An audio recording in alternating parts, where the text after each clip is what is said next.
Morning, everyone. So, yeah, certainly helps to have a larger room, eh? There's a chair up front, or two, for those who are interested, and of course, some hanging out on the side. So, do we have any questions from the last couple of classes?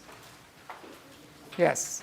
This is a question more about logistics. May I have your tag, please? Yes, I'm making one. Andrew, it's my name. And Is the collaboration policy on the quizzes the same as the homeworks? so we don't mind you discussing things with one another, but all of you are supposed to answer the quizzes and homeworks individually, right? I mean, the point is for you guys to learn. On the other hand, if you're copying somebody else's answers, you're guaranteed not learning anything, right? Discussion helps, copying doesn't. Anybody else? All right. Yes. For the quizzes, there are 2 allowed attempts. For the current setting, it seems that the grade is based on the last attempt. So for this particular quiz, we are going to sort of use the best attempt simply because we had a lot of people are still kind of getting used to Canvas, and many people attempted, just looked up the questions and ended up registering a bogus score. But yes, we're sort of we're going to be using the last score for a very simple reason. Just think of the limiting case. If I gave you 100 tries, and if I chose the best one, everybody's going to get a 10 on 10, right? It doesn't make sense. So we are letting you update your score, but the point is you're supposed to be thinking about the quiz answers, not gaming your way through the quiz. Yes? What is the grading algorithm? Like, when you get half points, what does it mean? Pardon me? When you get half points, like, how is that calculated? When you get half points, what do you mean by half points? Like a half of time. A half. On the quiz? Yeah, in the quiz, well, you do get they're just going to get accumulated, right? Yeah, but like, when you get 0.5, Uh-huh. how is that calculated? So when you have multiple choices. So if you have, say, 2 choices, then you're going to get a half point for every correct choice that you've selected, and a minus half for every wrong choice that you've selected. So in principle, it's if I give you a multiple choice question where there are 5 choices and only 1 is correct, you're fully capable of not only getting a 0 for that score for that question, but wiping out the scores for a few other questions besides. Yes. Anything else? Again, we're not being mean, right? The whole point is we're trying to make sure that you go through the material and you're giving us an honest answer or honest best guess for your answers and not gaming the system. Again, the intention here is for you to learn, and we're going to try to quantify. There are chairs over here if you're coming in.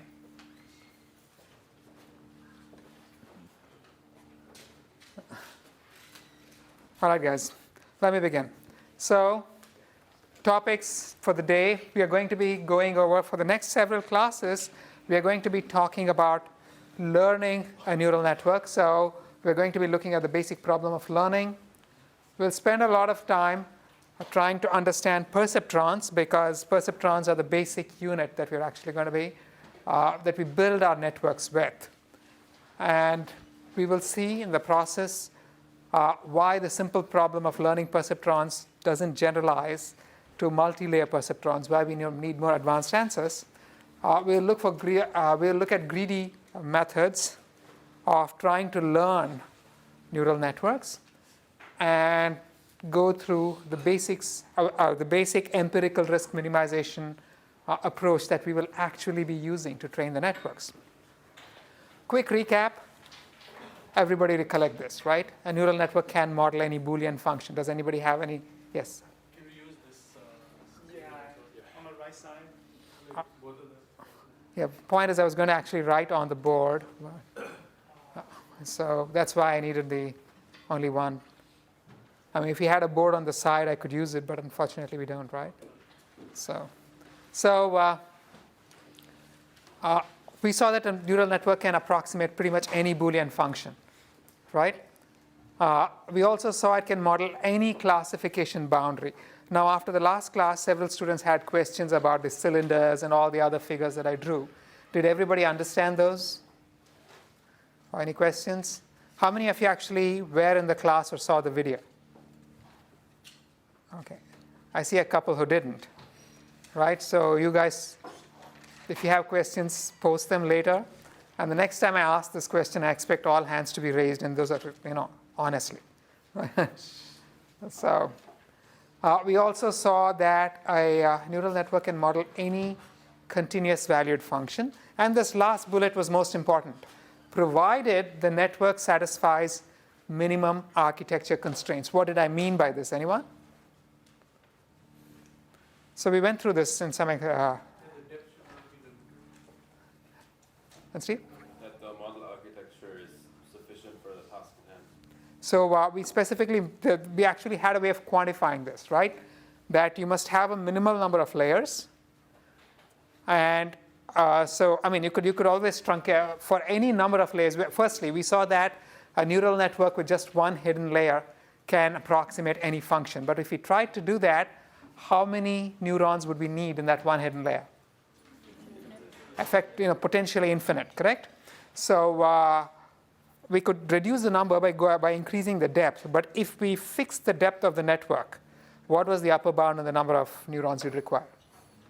Once again, infinite. So anytime you try to build a network in the AC0 class, basically a fixed depth network, there really is technically no upper bound on how many neurons you're going to require to actually compose an arbitrary function.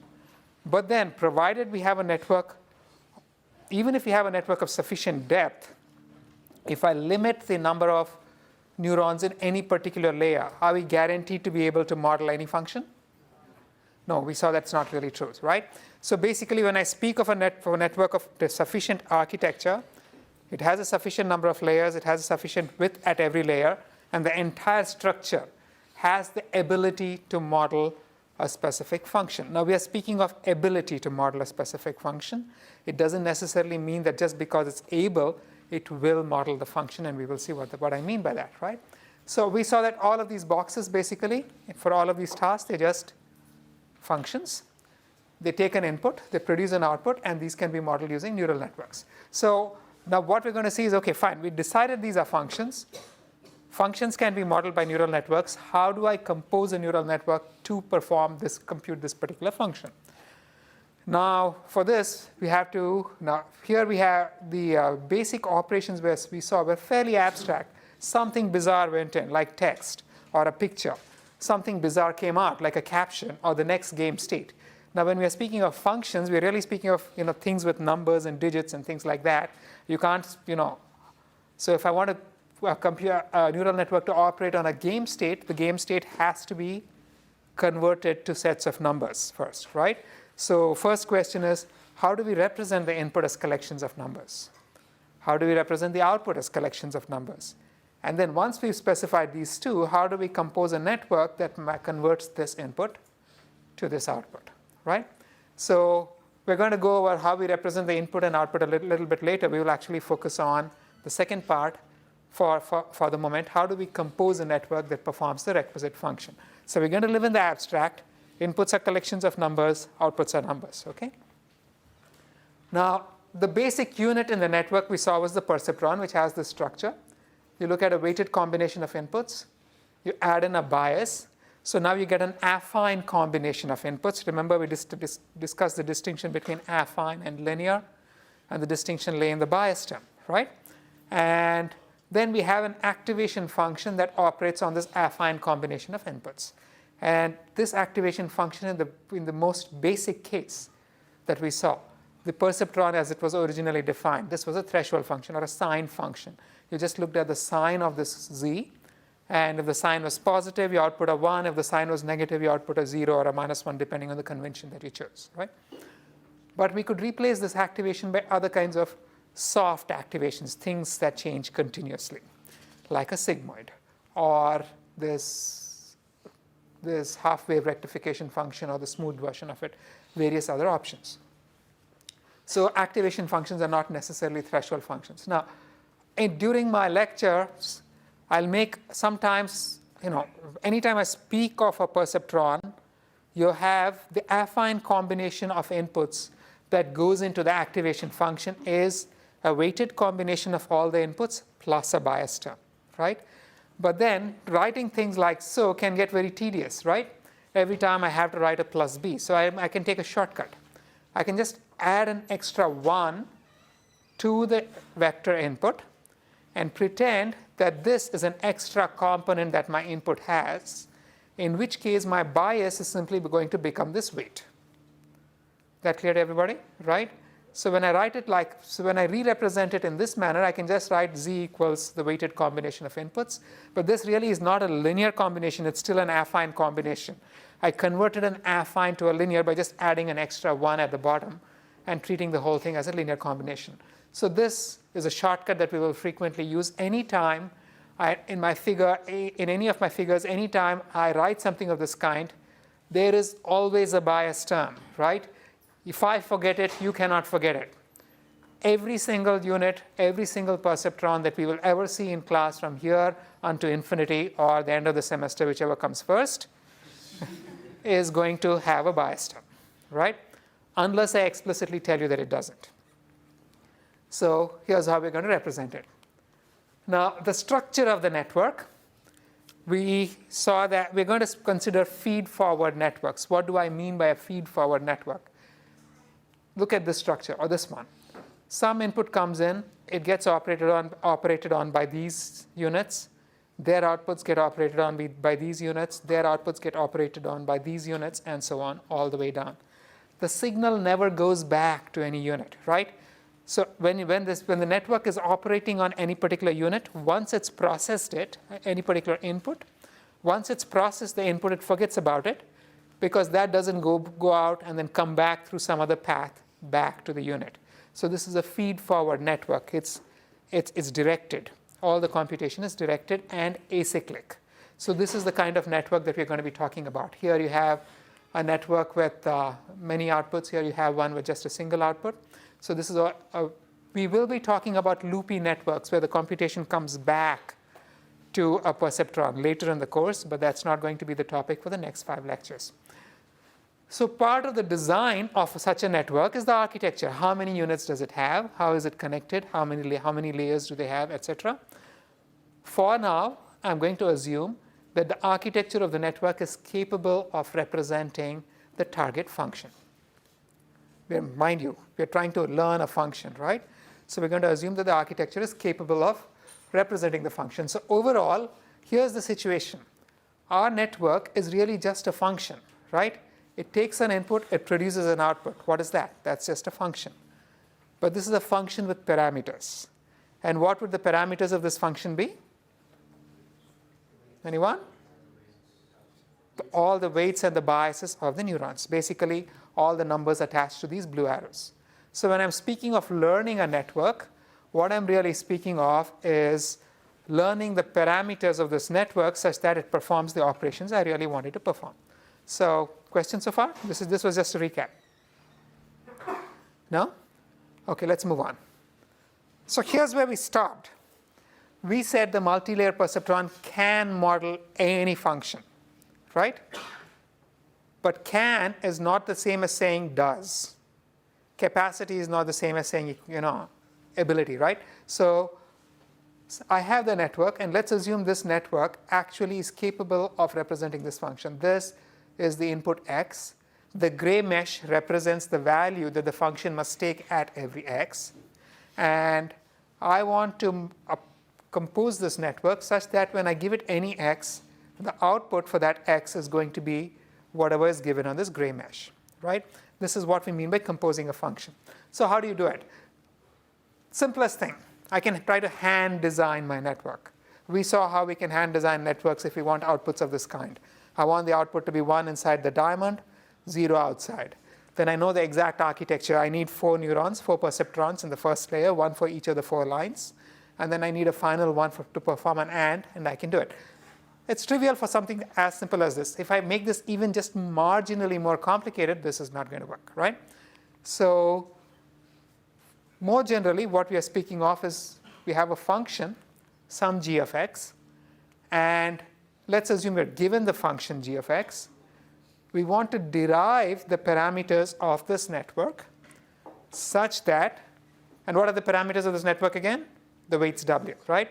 So the weights include the biases. I'm not explicitly specifying the biases. So we want to derive these weights w such that at every input x, the output of this network is going to be whatever is given in this mesh, g of x, right? So let's say I want to do this before I move on. How would you do this? Anyone? So I'm given a function. I'm giving you a parametric form for a function, and I'm telling you what function it must emulate. So what am I really saying over here? The question I'm asking you is, how do I learn the weights w, or what must I set the weights w to be such that this network computes the function to the right? And I'm giving you the function. So in that case, how would you do it? Pardon me? Sample some points as the input and the output. We're not even getting, I'm giving you the entire function, right? Yes. You take a shot and then see how far your function is from the function that you're supposed to emulate. Okay, and? And then you correct. So if you have to lower your weights, you do. Okay, so mathematically, how would I do this? If I want to, yeah? What is the first thing I have to define? By g of x is given, right? Assuming g of x is given. What is the next thing I would have to specify? How to compute the difference if I don't know, if I don't have a way of quantifying the error between, so here's what I would have, right? It's a nice fat chalk. So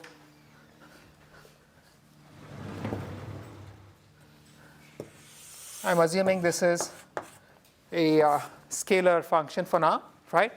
So this, and let's say this is g of x, right? For any specific setting of w, I'm going to have the network is going to compute some function, right? And that's not necessarily going to be g of x. So I give you some w, and if for that w, maybe the network computes something like this. Right? So if it does so, then this guy's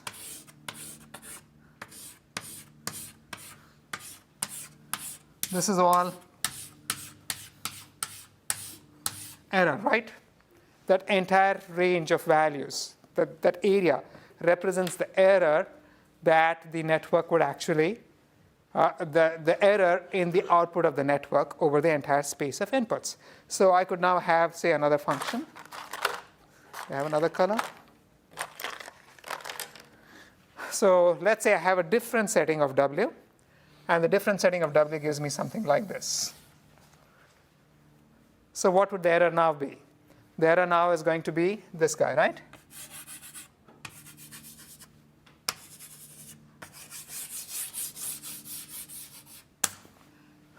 So what am I trying to do when I'm trying to learn that function, that network to the left? I'm trying to minimize this area.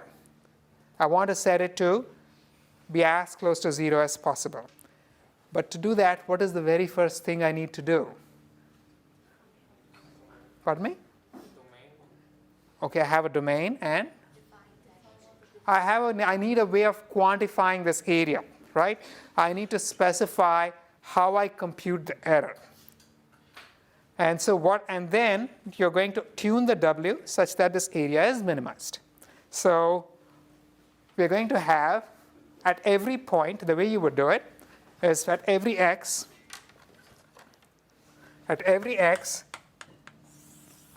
this is the value that you want. So let's say the purple function is the purple curve represents the current function. So this is the actual the value that's currently being computed. So you need some way of quantifying this gap between the two, right? And I'm going to call that way of quantifying it div. It's a divergence function. The divergence function tells me the difference between the value of the output of the network and the value that I really want at each x. And so what is this integral doing? What would this integral be? Okay, firstly, what do you want for the properties of this divergence? Anyone? It is equal to g of x, then it should be 0. If it's equal to g of x, it must be 0. Anything else? So look at this guy. Here, the error is in this direction. Here, the error is in this direction. Do you want them to cancel out? No. So what must the divergence look like? Regardless of the direction of the error, it's got to have a non-negative value, right? It's some kind of, or some way of things. Doesn't necessarily have to be non-negative, but it has to be some number that actually accounts for the overall area and doesn't let positives and negatives cancel out. So we have a divergence of this function of this kind. This integral is the entire area as specified by the divergence. Now the divergence is not just the absolute difference. There are different ways of quantifying the difference between the two, right? Whatever it may be, and we'll see how we can, what are the different options for a divergence. But still, conceptually, that's what you're trying to minimize. And we are going to try to find the W that minimizes this divergence.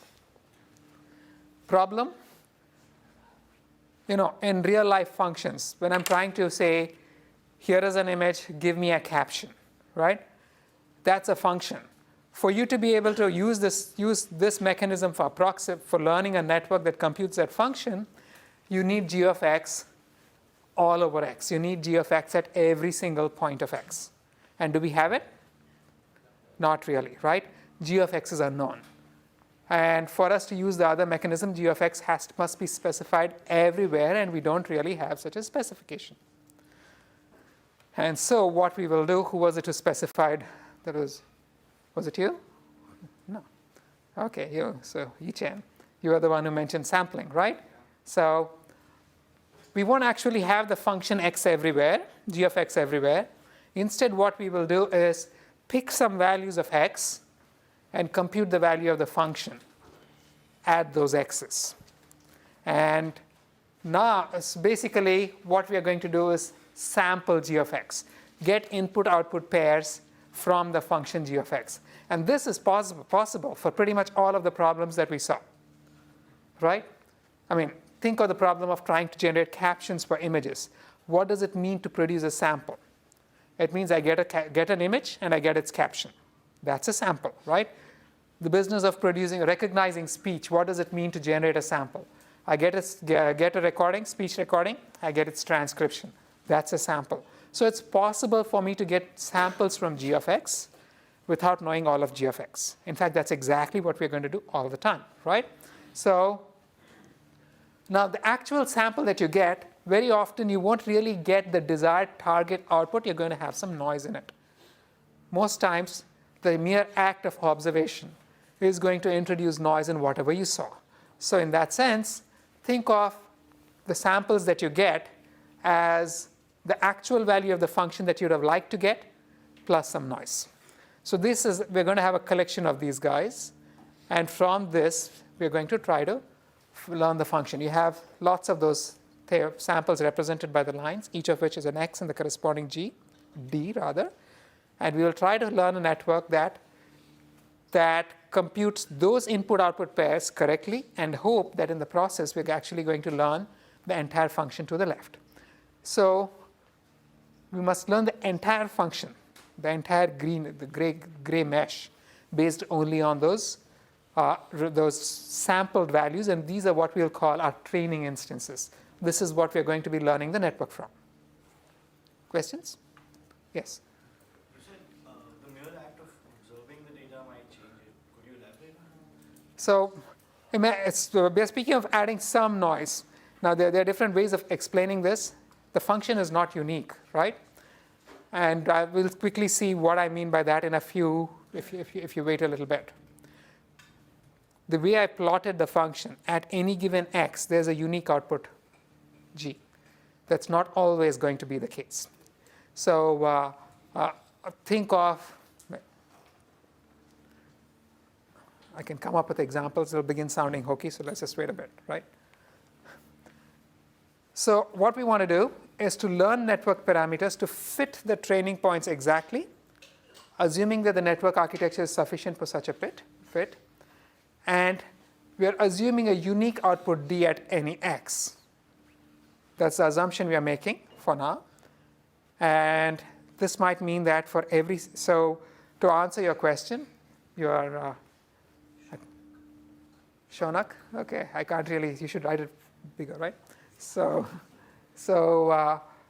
very often you will find input-output pairs where for the same input you get multiple outputs, right? So the relationship that you get in your training samples is not going to be unique very often, which is what I'm characterizing by the noise over here. But for now, we're going to assume that in our in the data that we got, this relationship is unique. At any x, you're only going to see a unique D. So here's the story so far. Learning a neural network is the same as determining the parameters of the network, which are the weights and the biases, required for it to model a desired function. For this, of course, the network must have sufficient capacity to model the function. Ideally, we would like to optimize the network to represent the desired function everywhere. We want to do this, right? In practice, you're not going to have the function g of x everywhere. So what we will do is to draw input-output training instances from the function and estimate the network parameters to fit the input-output relationship at these instances. Yeah? So let me begin with a very simple task. Again, neural networks can be Boolean functions, they can be classifiers, they can be real-valued functions. I'm going to start with a classifier because it's much simpler than regressions. And also because historically when people first began working with perceptrons and multi-layer perceptrons, the initial attempts were Boolean functions, but the next thing were, of course, classifiers. So it kind of fits into the history. Specifically, we're going to consider binary classification, and this will generalize to multi-class classification quite trivially. So here's the original MLP again. Now, this was the original perceptron as proposed by, who was it?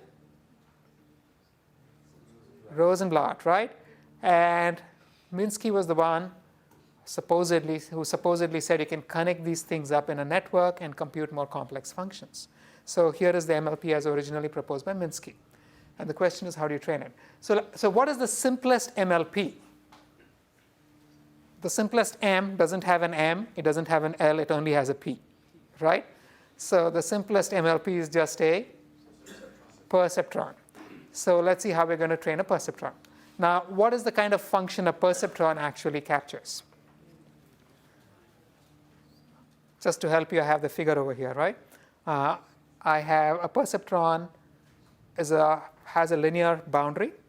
On one side of the boundary, it's going to output a 0. On the other side, it's going to output a 1. So that linear boundary is basically just a hyperplane. In 2 dimensions, that would be a line. So if the input were 2-dimensional, the perceptron is going to be a function of this kind. It's a step function across a hyperplane. And this is what we want to learn, but we are not going to be given the entire function and say, nobody's going to give you the step and say, okay, find me the perceptron that computes the step. What we will have is something like this. You're going to have a collection of blue dots, some instances where the output value is 0, other instances where the output value is 1, and we have to learn the weights over here and the bias such that the resulting perceptron produces an output of 1 for these red guys and 0 for the blue guys, right? And so how would we do this? This is basically the problem that we've got. You're given a number of input-output pairs. You want to learn the weights and the bias such that it satisfies this. Now, this is the equation of the perceptron, right? If the weighted combination of the inputs and the bias is positive, the output is going to be 1. Otherwise, the output is going to be 0. And we want to learn these weights and biases such that when this relationship is satisfied, the output is 1 for these red points and 0 for these blue points. I made a mistake in my slides later. I kind of flipped the colors, but bear with me, okay? So let me restate the problem. I'm just getting rid of the bias. I'm just adding by appending a 1 over here, and the bias has just become a weight. So I'm saying that I want the linear combination of inputs to be positive for the output to be 1. And if it's negative, the output is going to be 0. So basically, you're saying that the perceptron is basically a sine function applied to this weighted combination, right? So what we want to do, we are given the red and the blue dots. Okay, I've changed my convention, so bear with me. Now the blue dots represent the 1 class and the red dots represent the 0 class, except I'm not calling them 0, I'm calling them -1. Whether I call them 0 or whether I call them -1 is a matter of convention. It will help me over here. So I want to find a hyperplane that perfectly separates the 2 points. Because once I find the hyperplane, my perceptron is simply this unit that uses the weights of this hyperplane as the input weights, right? Now, one thing I want you to remember that I want you to know, do we have a duster?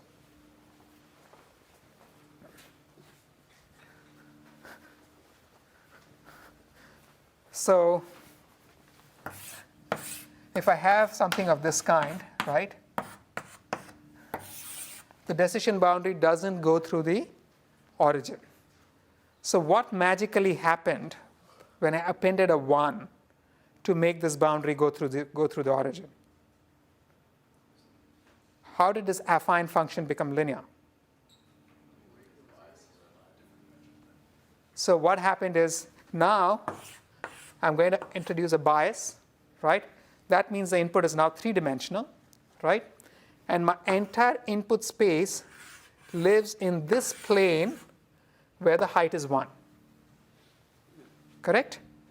And if the height is 1, now I have all of these minuses over here. I have the pluses over here. On this plane, the output doesn't, the line doesn't go through the origin, but the extension goes through the origin, right? The slice goes through origin. So I've converted the whole thing to be a linear function. So, Karthika, are you looking confused? Okay, explain. So think of it this way, right? I just took a sheet and raised it off the ground. So there was this line, but then I can draw a plane that goes through the line. And that plane now goes through origin, right? So it became a linear function, yes. There was somebody else who raised their hand, yes. So affine is when it goes through the origin? Affine is when it doesn't go through the origin. Linear is when it goes through the origin. Okay, so how did you said that we were converting it from an affine function to a linear. That's exactly what we did. So here, we're saying that the sum must be 0, right? So that's basically, there is no bias term over here. Okay. Whereas earlier it did have a bias term, right? So just to get an idea. Now working with linear is just fine. You agree. If I can raise things off the ground, then I can work with linear functions. So now something else. What does this equation really mean? Summation wi xi equals 0. I can write this. Can I write that equation as in vector form? If I wrote it in vector form, how would I write it? It's a dot product, right? I can say w equals w1 through wn plus 1, and x equals x1 through xn plus 1, where xn plus 1, of course, is 1, right? And we're saying w transpose x equals 0. What does this equation mean? Anyone? It's the set of all x's that are orthogonal to a w. Correct? So given that, if you look at this line, this is the line that represents the boundary. Where would the vector w be?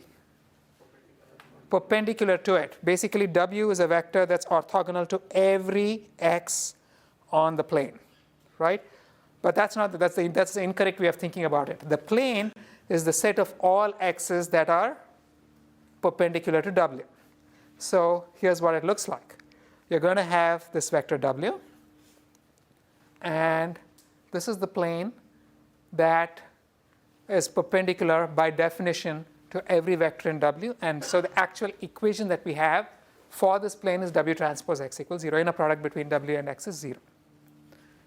So now, how can I actually, so again, going back, we want to find this guy given only the red and the blue dots, right? How would we do this? Now here is the, okay. Do I have the, okay, here is the perceptron as we defined it. we said instead of using a 1, 0 notation for the output, I'm going to use a 1 minus 1 notation for the output. Okay? So I can say y equals sine of W transpose X. Right? That's basically exactly what my perceptron is at this point, once I've converted it to a linear function.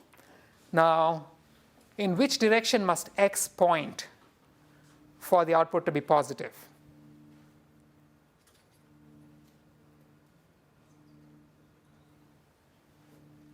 When is W transpose X positive? What is W transpose X? It's the inner product, right? So W transpose X equals mod W mod X cos theta, where I have W, I have X, and that's theta. Correct? When is cos theta positive? What's the value of theta? It's between minus pi over 2 and pi over 2. Correct? So in general, if this is W, all x's from here to here are going to end up giving you a positive output. All x's below this plane, meaning x's whose components are opposite to W, are going to give you a negative output. Correct? So basically you're saying, I want W. So if I have, now go back and think about it. If I have assigned, if I have a training instance, which is a plus, where do I want W to point? Exactly at X. Correct? That's when I'm guaranteed that it's on the positive side.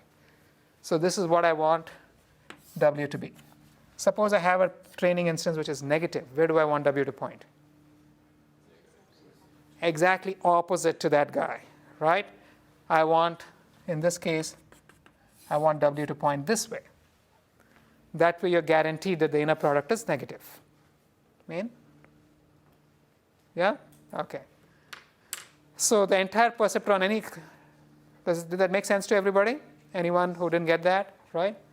Because the entire perceptron algorithm is based on these two simple notions. A, that W is orthogonal to the plane, and B, for positive instances, you want W to be pointing at the instance. For negative instances, you want W to be pointing exactly away from the instance. And so here is the overall algorithm. We have our set of training instances. We're going to use the +1, -1 convention. And I initialize my W. When I initialize my W, no matter what my W is, I can compute the inner product between my training instances and W for every training instance. Some of them will be classified correctly, right? For those guys, I don't need to do anything. Some of them will be, so the only time I need to actually adjust W is when I encounter some instance which has been misclassified. And for those guys, let's say I have the output, which is the sine of W transpose X for each training instance. And if the output is not what I want it to be, if it's misclassified, how would I correct W? So let's say W is pointing this way, and I have an X which is this way, so it's been misclassified. X is positive. What would I want to do to W? I want to drag W towards X, so that X becomes positive, right? On the other hand, if I've got an X and it's misclassified, and X is of the negative class, what do I want to do to W? I want to push it away from W, right? So the simple rule that we're going to have, y times x, if y is positive, you get the same as x, right? If y is negative, you're subtracting x. You're pushing W away from x. So this is the very simple perceptron algorithm. You only update W on misclassified instances. If the instance is misclassified, for a positive instance, you add the x to W. Basically, you're dragging W towards the instance. If the instance is negative, you subtract x from W. You're pushing x away from you're pushing W away from that instance. So overall, here's what the algorithm is going to look like pictorially. So let's say my blue dots are all my plus ones. The red dots are all my minus ones. I want to learn a perceptron for this particular instance. I can randomly initialize it. If I randomly initialize it, that's my initial W, and that is the boundary that I've got. Okay? All of these guys, let me go through the positive instances first. All of these guys are correctly classified. I don't need to do anything. But then, this one is misclassified, right? So if this is misclassified, what will I do with W? Pardon me? I'm going to add x to W. Basically, I'm going to drag x towards W, right? So that's my misclassified instance. So I'm going to add this vector to W, and now that's going to be my new W. And when that's my new W, what happens to the boundary? The boundary is perpendicular to it. Voila, this gets correctly classified, right? But then now you have this other misclassified instance. It's a negative instance. What are we going to do with W? We're going to push it away from this instance. So that's my vector. I'm going to subtract it from W. That's my new W. That's my new boundary. Everything is correctly classified, right? 2 steps in this case.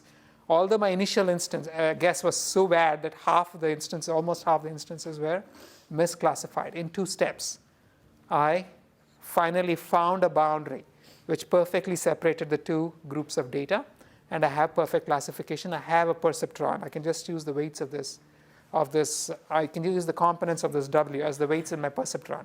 And this perceptron is going to do a perfect job of separating the 2 sets of data, right?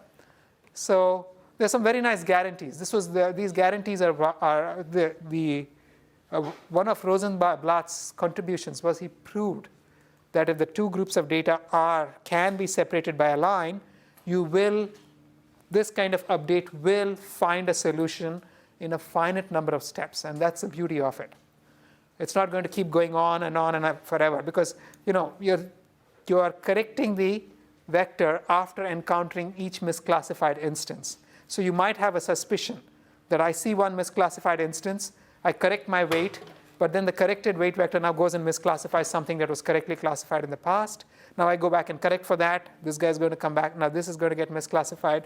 You have this vague suspicion that this can keep oscillating and never really stop. You can guarantee that that will not happen if the data are separable. In fact, you can show that after no more than r over gamma squared misclassification, if I initialize my W with a 0 vector, then after no more than r over gamma squared misclassifications, I am guaranteed to find a solution where r is the length of the longest training vector, and gamma is the best case closest distance of a training point from the boundary. So it's the same as the margina in an SVM. Intuitively, we're going to say it takes as many increments of size gamma. It takes many increments of size gamma to undo an error from taking a step of size r. Now, that doesn't make a lot of sense, but let's look at it pictorially, and maybe this will make sense. So here are all these training instances. This is the longest vector, r, right? So in the worst case, what's going to happen? In the worst case, you correct for r gets misclassified in the first instance.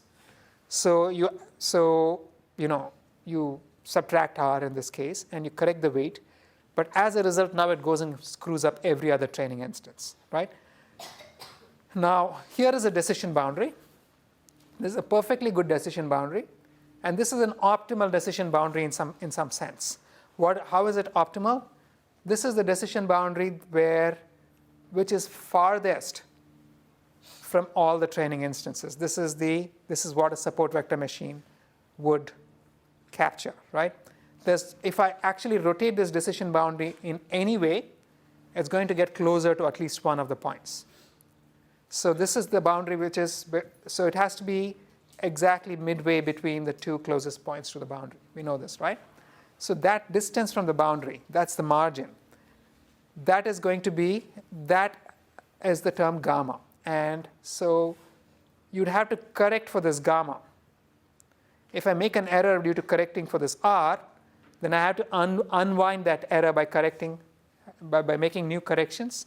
And those new corrections depend on gamma, and the maximum number of corrections I will have to make is bounded by r over gamma squared, which means that for any given training set, there's an upper bound on how many iterations I must perform before I actually find a solution. And this is pretty limited. This is not going to go on indefinitely. It depends only on the arrangement of data points. So it's a beautiful answer. So we find that for a perceptron, where I know there is an answer, I have a bunch of blue points, I have a bunch of red points, they can be separated by a line. In a finite number of steps, I can always find that perceptron. Beautiful, right? Now, let's look at a more complex problem, this guy. So this is the old double pentagon problem that we saw in the past couple of classes. I give you training points. I'm not actually giving you the pentagons. I'm just giving you the red dots and the blue dots.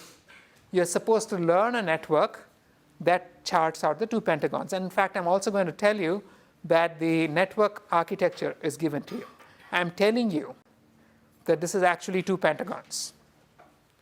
So that's a lot of information I'm giving you, right? And I'm specifically telling you that here is one network. This is going to capture one pentagon. Here's another subnet. That's going to capture the second pentagon. And I'm going to OR the two. This is the architecture of my network that I'm specifying to you, right? And so if I'm specifying all of this information, what else am I specifying? I'm telling you this final output is an OR. I'm telling you that the thresholds here and here are 5, right? So I'm giving you a whole lot of information. And I'm giving you the perceptron learning rule that we just saw. Can I learn this? And if I want to learn, so what do I mean by learning this? I need to learn for each of these guys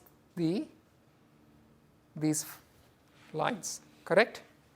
That's what I mean by learning this. So given the perceptron rule and this training data and a perfect architecture, how painful would it be to actually learn this network? Anyone? What would the process be? Yes? I would start by going perceptron by perceptron, but I don't think you can do it because they're never linearly separable, right? So if you try to draw a line somewhere, you could never get perfect linear separability in that perceptron. Okay, so? I don't think you can do it. Anybody else? So you would need to know the labels for like one line? Okay. Like, but yes. No, I don't actually. Okay, yeah. Shouldn't you be able to do it because you can assume that the left side will learn the upper pentagon, the right side will learn the lower, and the individual neurons are actually learning those lines. So we learned in the last class the area within it, if it is 1, you will be able to learn that. And yeah, but you're just combining the two, right? But if I'm just giving you the perceptron rule, the data have to be separable, right? How do I learn? Separable in, How do I learn individual neurons? Yes. Can you possibly change the labels of? Thank you. Correct. So I need to learn these guys, right? So consider a single line. If I want to learn this, I have to change those labels to this guy in order to be able to learn that line, right? But do I know how I must change the labels? I don't, right? And mind you, that means I must also learn how to change the labels for each line. And how many of them do I have to? So this is basically what I've got to do. This is the data I have. And the only way I can figure out how to change the labels is to try out every combination. I'm going to take every blue, flip it to a red, and then try to learn a line, right? Eventually, I will be able to learn a line. But there are many such combinations which will give me lines, correct? I can change those blues to reds in many different ways, and I will get different lines. But not all of them are the line I want. I want specifically this guy. Make sense to you, right?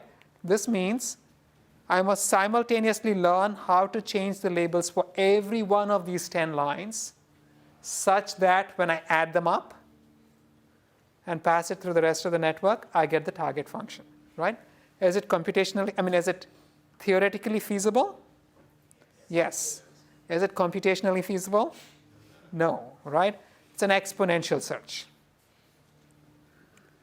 And so, basically, this is where things were stuck for a very long time. We must know the output of every neuron for every training instance in order to learn the neuron, even when I gave you the perfect minimal architecture and a problem that is learnable. Right? So basically, because if I get just one instance mislabeled, I'm going to learn the wrong line, I won't get the pentagon. So I have an exponential, super exponential set of combinations. One of them is right.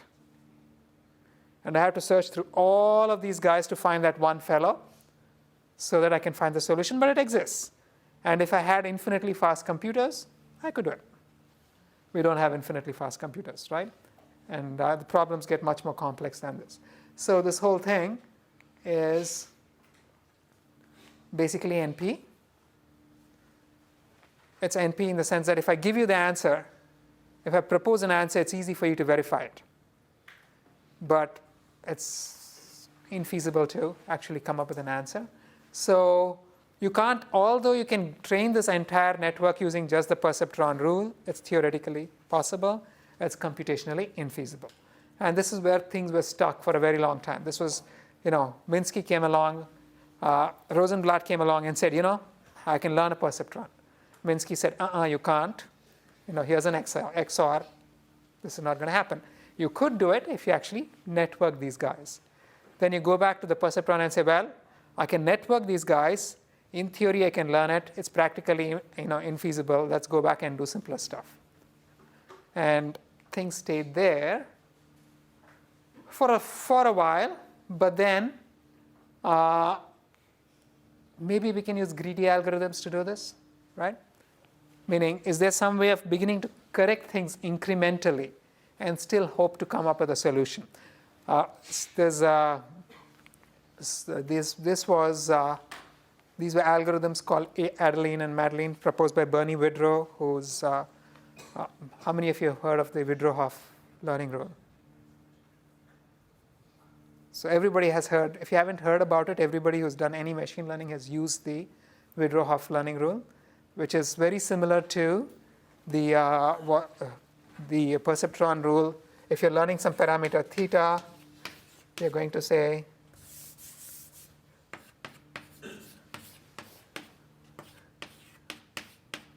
f of x. It looks something of this kind. Basically, for any x, you have the current output of the function that you're trying to learn. Here's the desired output. This is the input.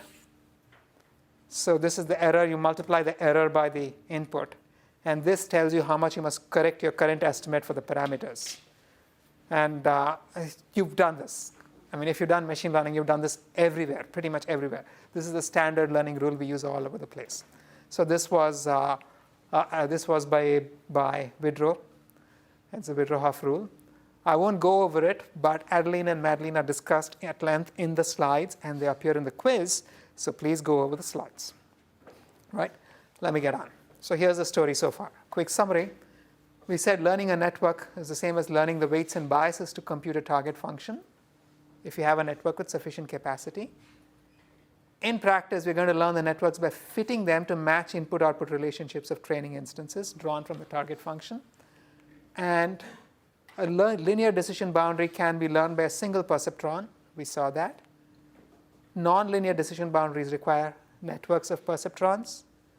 Training an MLP with the threshold function activation perceptrons will require the knowledge of the input-output relationship for every training instance for every perceptron in the network. And since you won't be given this when you're training data, if you want to learn these networks using threshold activations, basically you end up with an NP-complete combinatorial optimization problem. Right? So the realization that training an entire MLP was a combinatorial optimization problem basically stalled development in neural networks for almost a decade, maybe more. So why do we have this problem? People went back, and in fact, in the early 70s, guys, who was the one who first came up with the backprop? Ryan? Pardon me? No, it wasn't Hinton. This was the guy in MIT. 1972. Paul Verbos, right? So Paul Verbos had a PhD thesis where he proposed an algorithm called backpropagation in the 70s.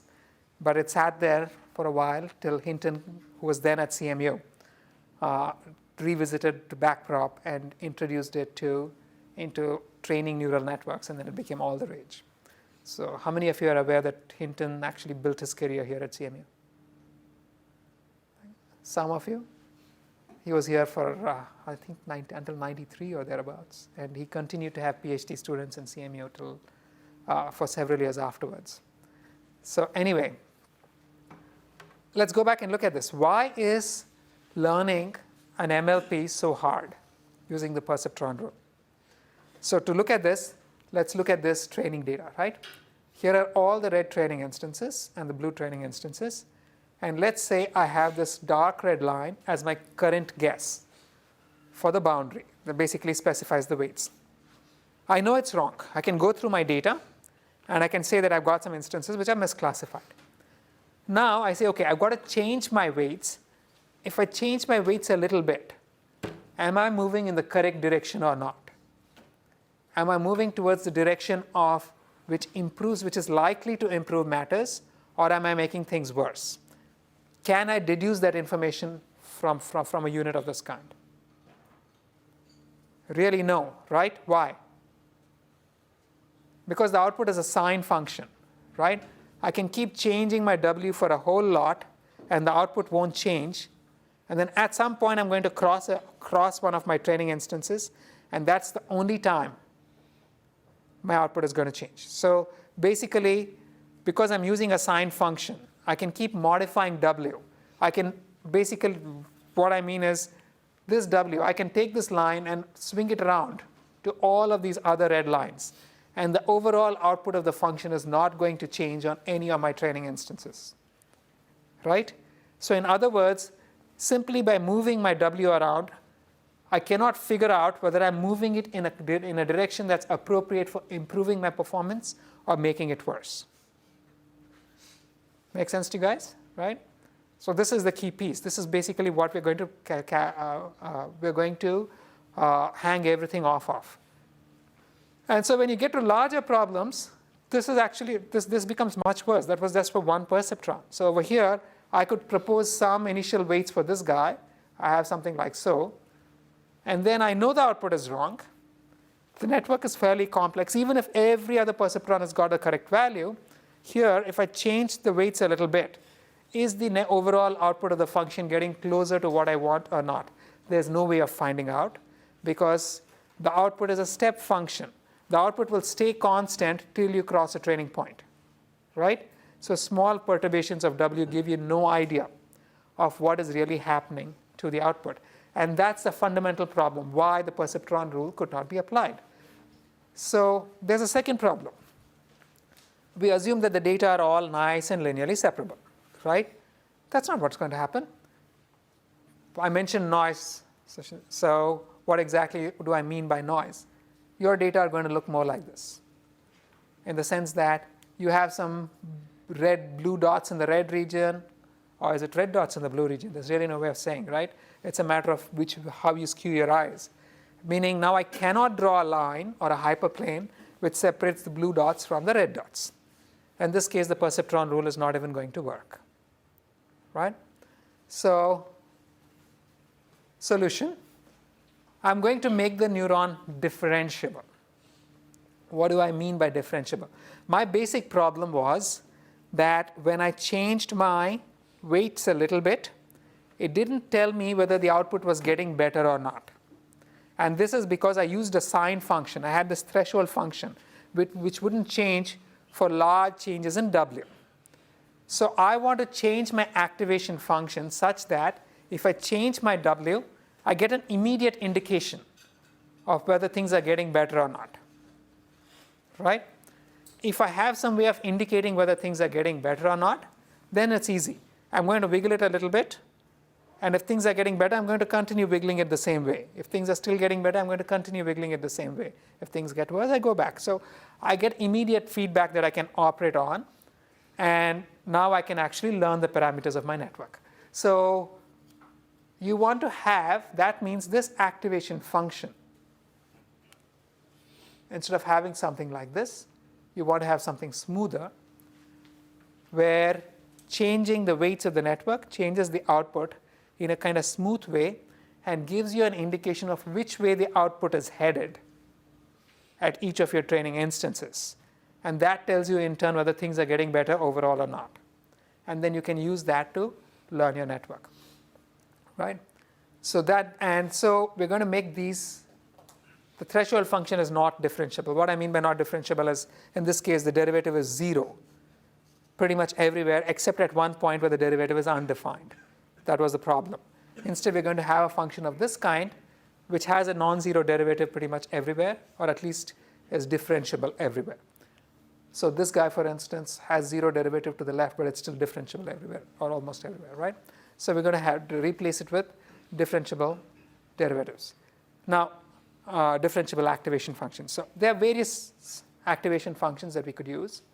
Of these, this sigmoid has a very specific and very useful interpretation. So it actually gets and ends up being used a lot. The sigmoid has this form.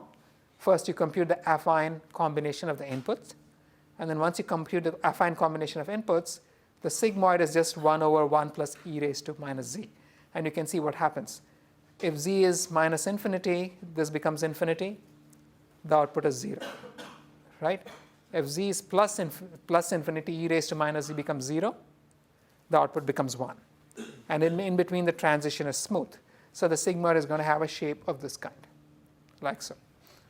Now this has, what is the useful property? What is the, of this kind of function? It has an interpretability about it that we're going to use, which is this.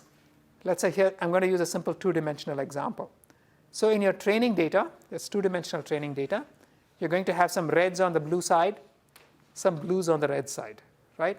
So if this were the decision function that you wanted, this is the line, the output is 1 to this side and 0 to this side, your training data includes some red dots suspended above the blue region, and it has some blue dots hung on the floor, fallen on the floor in the red region, which means that now you don't really have separable data and your perceptron rule doesn't really work. So let's look at this from a one-dimensional perspective. On one-dimensional data, this is going to be x, and those are the y's that you want. So you have a bunch of blue points where the y value is 0. I keep flipping the colors, bear with me. Okay. So you have a bunch of blue points where the y value is 0. You have a bunch of red points where the y value is 1. A perceptron, standard perceptron, is going to be a threshold function. Is there any threshold function that cleanly separates the blues and the reds? No. Not really, right? There isn't. You cannot. But then let me change my view.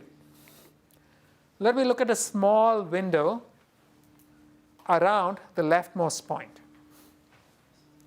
And instead of plotting just the value of that point, I'm going to plot the average value of all of the points in that small window.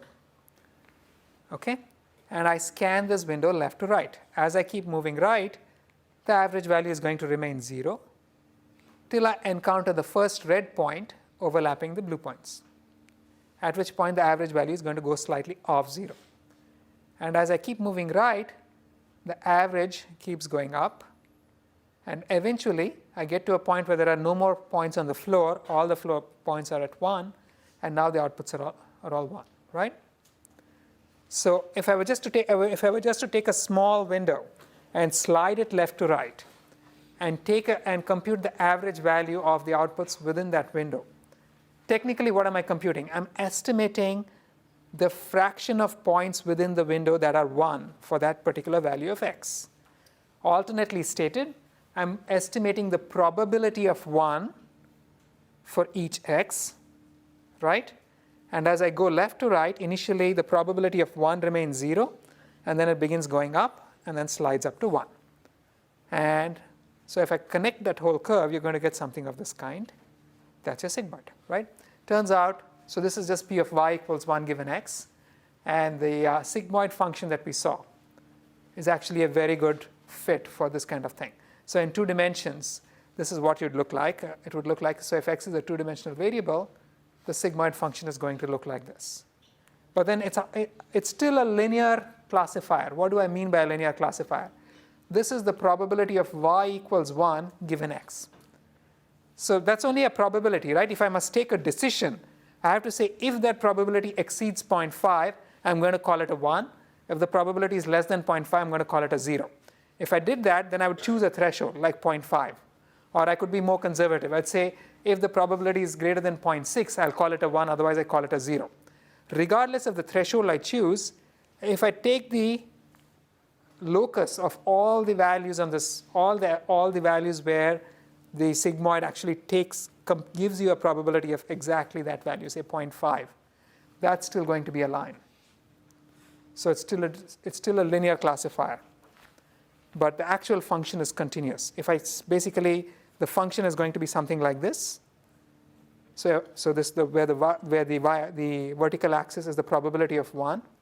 And if I set a threshold, meaning if I slice it at any point, the outline of the remaining slice is going to be a hyperplane or a line in this particular case. Okay?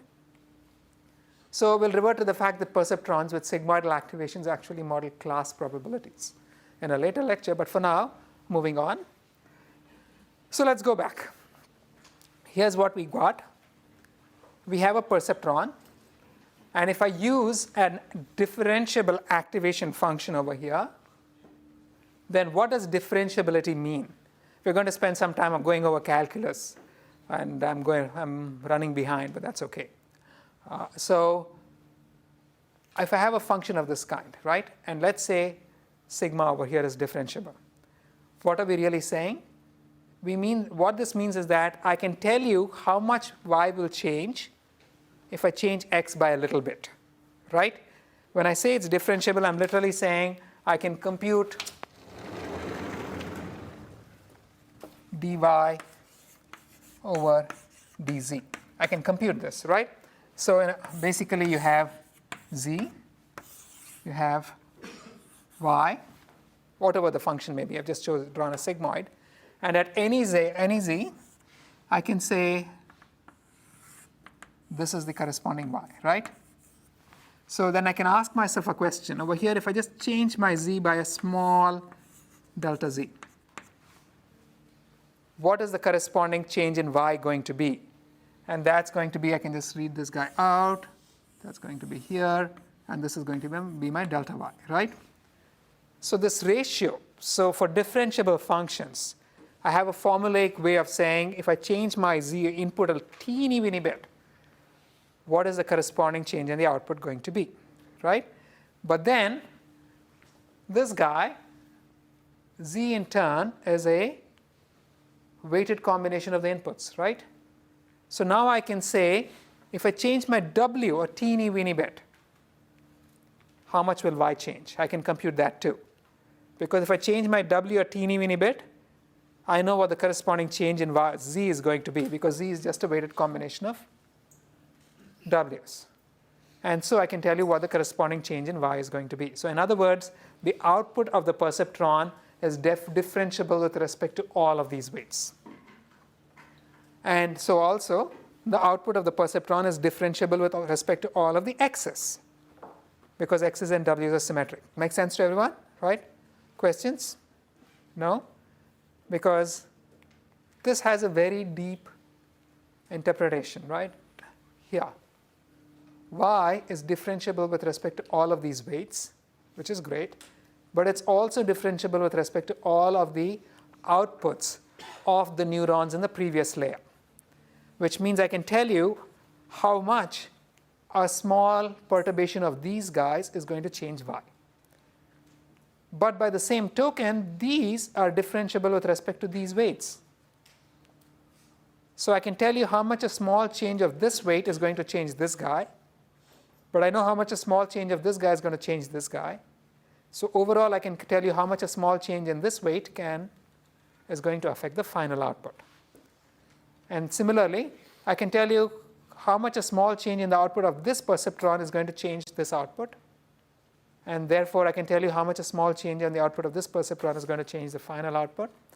Working my way backwards, I can tell you how much a small change of any parameter in the network is going to affect the output. I can also tell you how much a small change of any input to the network is going to affect the output. So this entire network now becomes differentiable with respect to all of its parameters and all of its inputs. Right? So the overall function now is differentiable with respect to all the parameters of the network. And this is what we're going to use. Now let me go back to this overall setting for learning a multi-layer perceptron. The overall setting was something like this. You're given a set of input-output pairs, training pairs, where for each input x, you have the corresponding desired output, d. Inputs and outputs may both be vectors. And we want to find the network parameters, which are the weights, such that the network produces the desired output for each training point, or at least a close approximation to it. And we are assuming that the architecture of the network is specified by us. Now go back over here to this figure, to the figure on top. If the network is inappropriate for a given function, can I still come up with a good approximation? I just minimize that error, right? It won't be perfect, but I can still come up with a good approximation. So that's basically what we're going to use. So let's go back to my function, to this problem. Here.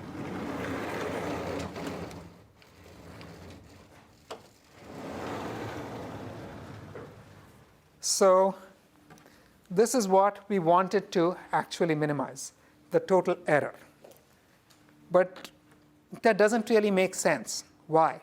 Suppose my network is, so if my network has got the capacity to learn this function perfectly, no big deal.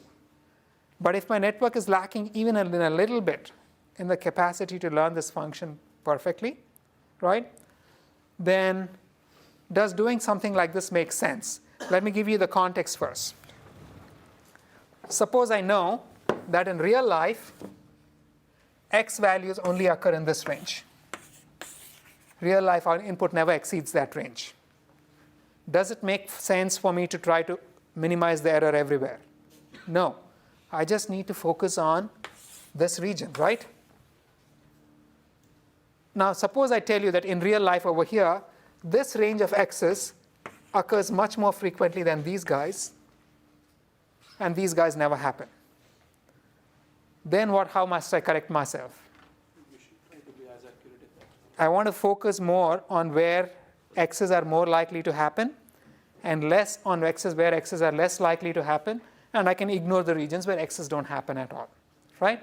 So in other words, what I really want you to do, can you shut your laptop please, Yanda? Yes, thank you. So what I really want you to do is this.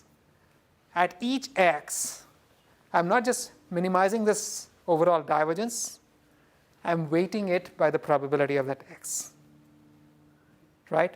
Things that are more frequent contribute more to the overall impression of error. Things that are less frequent contribute less. So what is this term over here? It's a statistical expectation of the divergence, right? So this is so basically, I want to find the W that minimizes the expected divergence over the entire input space. Make sense? Right? So far so good. But here's the issue. What did I do? Okay. We don't actually have the entire function f of x. We only have a bunch of samples. We saw this. This is an old slide, right? We just have those input-output relationships at specific points. So in other words, we cannot actually compute this term. But what can I do? I can compute the average error on all of my training points. Now the average error on my training points is going to actually be a good approximation for the expected error. Why would that be? So long as my training points are actually drawn from the real distribution of the data, this should be just fine because I'm defining my error as 1 over n summation I divergence between f of xi w and the desired output at that x. If I take the expectation on both sides,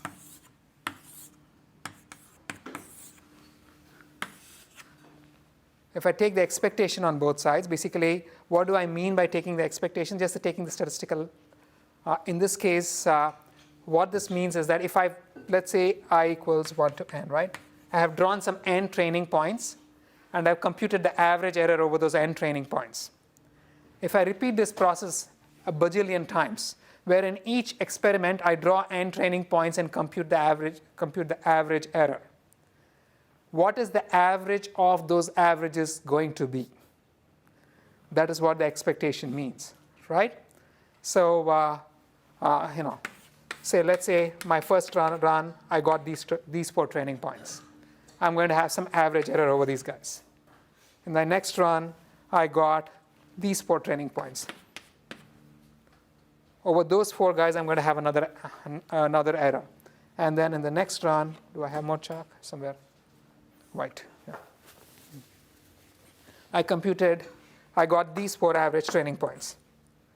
Over those 4 guys, I'm going to have those 4 training points. Over those 4 guys, I'm going to have some other average error. So for each set of n, I have an average error. On that set, I take the average over all of those averages. What does it look like? That is the statistical expectation of the average error, right? This is going to be by linearity, just 1 over n summation I expected value of the divergence. This is not a function of the specific input. This is an expectation. So this is simply going to be 1 over n times expected value of divergence, which is the expected value of the divergence. So in other words, this estimate that I've got over here, on average, is going to be the same as this guy. If I generated n training samples many times and took the average error over all of those different runs, I'm going to end up with the same. I'm going to get the same as the expected error over the entire training set. So I can hope that if I minimize this guy, in some sense I'm minimizing this other term. Again, there's no guarantee, but there's reason to believe that one maps onto the other, right? I'm going to run a few minutes over. Please bear with me. A couple of minutes, okay? So given a bunch of training points, we're going to define an error on each training instance, which is the divergence. You compute the average error over the entire training set, and you want to find the weights W that minimize this average error over the entire training set. This guy is the empirical error. This is the expected error, expected divergence. This is the empirical average of the divergence. We'll also call it the empirical risk, just to, machine learning terminology. We will sometimes call it this, although as far as we are concerned, it's just the error. The empirical risk, it's an empirical approximation for the true risk, which is the expected divergence. And it's actually an unbiased estimate in the sense that if you take the expectation of this guy, you actually get the true risk, right? The true error. And so what we are really going to be doing is this. Given a set of training instances, you're going to be computing the empirical error, average error, over the training instances. And you will find the W. This is a function of the weights, right? If I change the weights, the output of the network changes, the error changes. And you're going to try to find the W that minimizes this error. So this is a problem of function minimization, or rather optimization. So the story so far, we learn networks by fitting them to training instances drawn from a target function.